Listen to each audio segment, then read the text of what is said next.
You're listening to Midnight Dreary, written by Jack Russian. The characters are Edgar Allan Poe, his mother, and Mrs. Raven. The story takes place in the living room of the Poe household in the mid-1800s.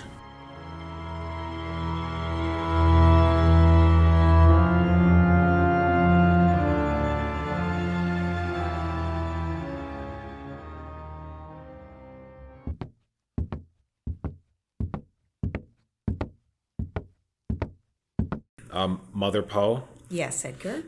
I have something special for you. I made it myself. You did? Oh, Edgar, does this have to do with Mother's Day? Yes. Then you didn't forget. How could I forget you, Mother Poe? Surprise! How sweet and thoughtful. To Mother Poe, from your loving son, Edgar Allan. Roses are red, violets are black. I feel death is coming, so I must go and pack. Please go on. There's more. Help me, I'm choking. Swirling down the drain of my own wretched existence. Love, Edgar, XXOO. I've learned that poetry is all about visual images. I can see your talent for being vivid. Edgar, I've been meaning to talk to you for some time now, and I think this may be the right moment. Please sit. What is it, Mother Poe? You seem distressed. I cannot lie, dear boy. I am distressed. It's about your writing.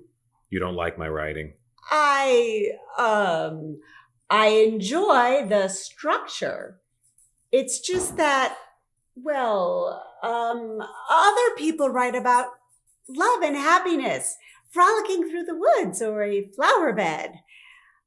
Why can't you write about a kitten or something? I have. One that doesn't get his eye cut out.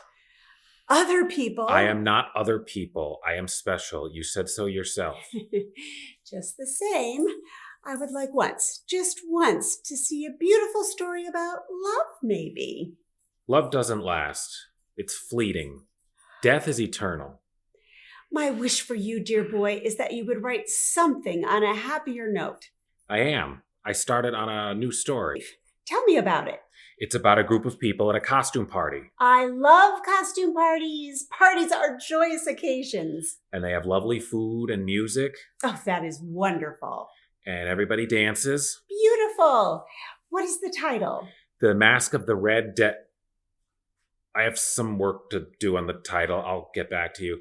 I have another one about a group of people at a church gathering, a picnic. Splendid. And they have games and food, baking contests, sack races. And what happens? Do they all die? Do they all die? Not all at once. Some linger, but at least they had some joy for the day. Edgar, you know that I love you, don't you?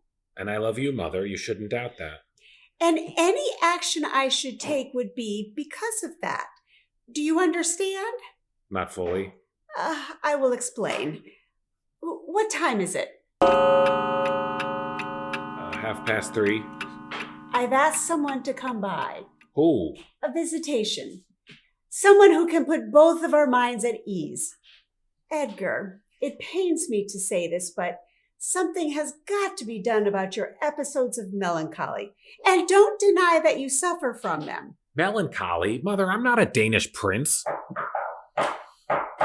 Who's that rapping at my chamber door? Ah, right on time.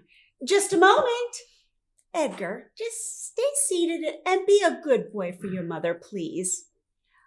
Mrs. Raven, how good of you to come. And on time, too. Mrs. Poe, how nice it is to see you again. And you must be young Edgar.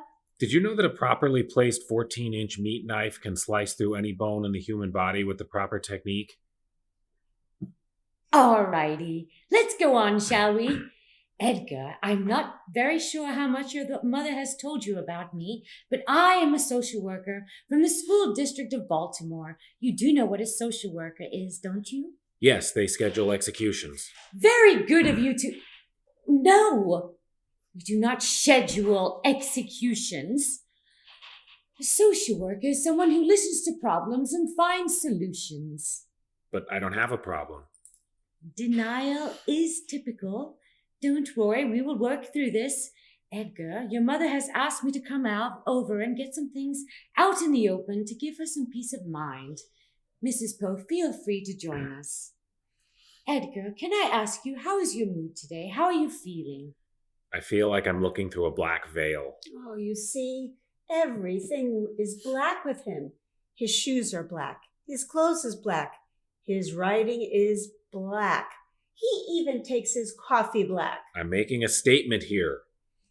Yes, well, how would you like to play a game? You do like games. Does it involve a knife? No, it doesn't involve a knife, but it does involve a brain. What about a combination of the two? This is a word game, Edgar. I will say a word, and you will tell me the first word that pops into your head. Ready? Yes. Flowers. Death. Sunshine. Death. Death. Birds. Birds. Bats. Bats. Death. Interesting. Well, yes, Edgar, your mother has sent me over some of your stories.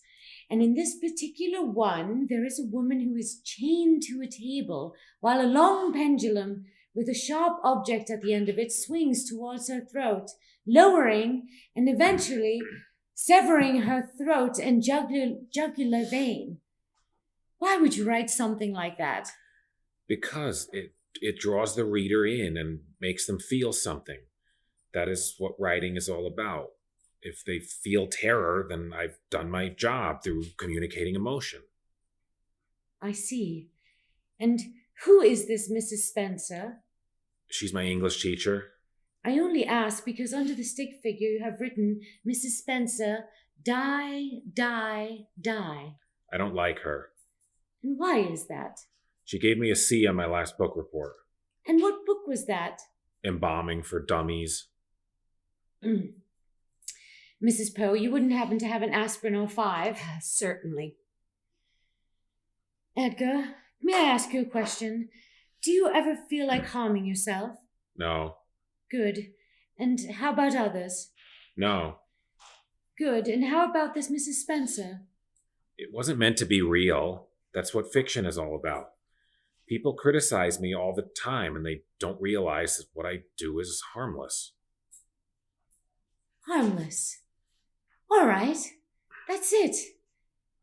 Edgar is a creative talent, and if we don't keep him from that, short of making everybody else miserable, he should be all right. He doesn't really harm cats, does he? No. He doesn't really bury people in the wall to suffocate them, does he? Of course not. What does he do with all his time? He sits at his desk, writing. That's it. Edgar is a creative genius. And if we don't keep him from that, he'll grow up and write compelling works and drink himself to death by age 40. Really? Do you really think so? I am sure of it. Oh, that is such a relief. Thank you so much. You see, Mother, you worried about nothing. Well, I must get going. My work is done here, and somewhere there is a stove clamoring for the presence of my head. So, all is well. I should have no concerns? Nevermore. What a Mother's Day present this is. Yes, and I think I have an idea for my next poem.